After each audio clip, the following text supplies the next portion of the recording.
ఈ వారంలో జరిగిన అనేక సంఘటనలు మనందరికీ ఎప్పటికీ మన కళ్ళ ముందు తిరుగుతూనే ఉన్నాయి. న్యూస్ ఛానల్స్ ఆన్ చేసిన, సోషల్ మీడియా మనం ఓపెన్ చేసిన ఒక సంఘటన చాలా ఎక్కువగా ఈ వారం అంతా వింటూనే ఉన్నాను. అందులో దాచాల్సింది ఏమీ లేదు. నేను ఎప్పుడు ఆయన వ్యక్తిగతంగా కలవలేదు, కానీ పాల్ ఇమ్మాన్యుయల్ గారు గతించిన సంవత్సరం ఆయన కాన్ఫరెన్స్కి ఆయన స్పీకర్గా పిలిచారు, ప్రవీణ్ గారు. ఆయన 2వ రోజు దేవుని వాక్యం అందించారు, నేను 3వ రోజు దేవుని మాటలు అందించాను. బట్ ఆయా సందర్భాల్లో ఆన్లైన్లో, సోషల్ మీడియాలో, యూట్యూబ్లో ఆయన యొక్క డిబేట్స్ కావచ్చు, లేకపోతే ప్రసంగాలు అవి చూస్తున్న పరిస్థితి.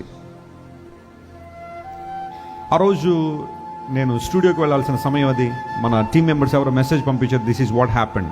ముందు కార్ యాక్సిడెంట్ అన్నారు, ఆ తర్వాత అది కూడా దివాన్ చెరువు దగ్గర అన్నారు. షాక్ అయ్యాం.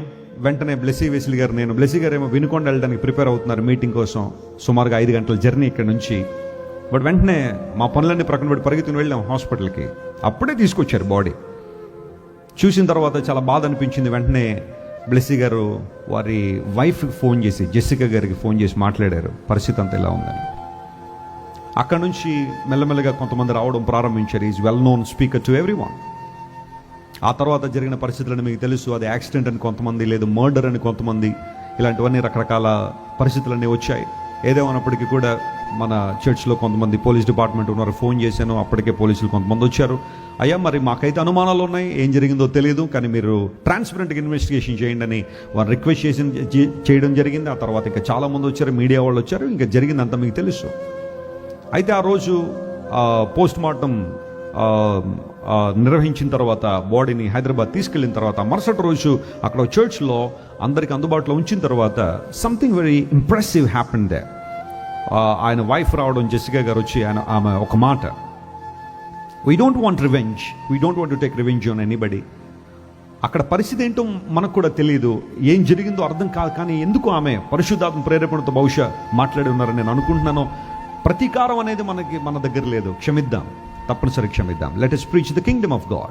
ఆ 2 మాటలు చెప్పాము, అక్కడి నుంచి వెళ్ళిపోయారు. And then many of you know, చాలా సంవత్సరాల క్రితం గ్రామ్ స్టెయిన్స్ గారు చనిపోయినప్పుడు ఆయన భార్య గ్లాడిస్ గారు చెప్పిన మాటలు, ఏం మాటలు అటాచ్ చేసి ఆ వీడియోని సర్క్యులేట్ చేశారు.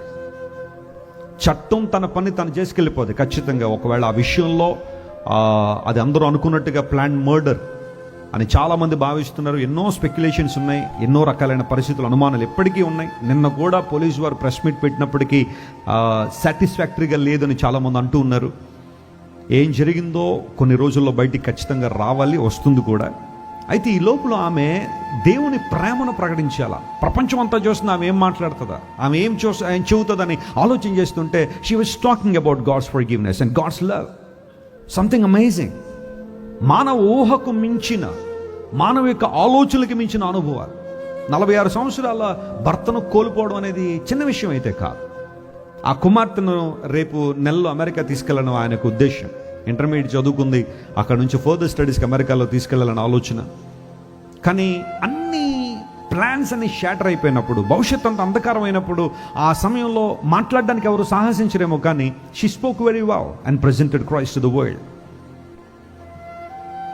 బాధ లేదని అంటలేదు, హృదయంలో వేదన ఉండదని అంటలా. ఎందుకు ఇలా జరిగిందనే ప్రశ్నలు ఉండక కాదు.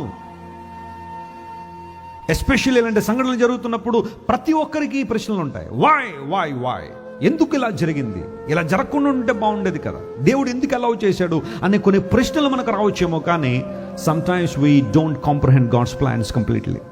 ఆయన ఉద్దేశం ఏంటో, ఆయన చిత్తం ఏంటో కొన్నిసార్లు సంపూర్ణంగా మనం గ్రహించలేకపోయినా దేవుడు ఎప్పుడు కూడా జరిగిన కీడులోంచి కూడా ఆయన ఒక మేలును తీసుకురాగలడు. ఆయన God is specialised in that. ఎవరు కృంగిపోవాల్సిన అవసరం లేదు, ఎవరు భయపడాల్సిన అవసరం లేదు.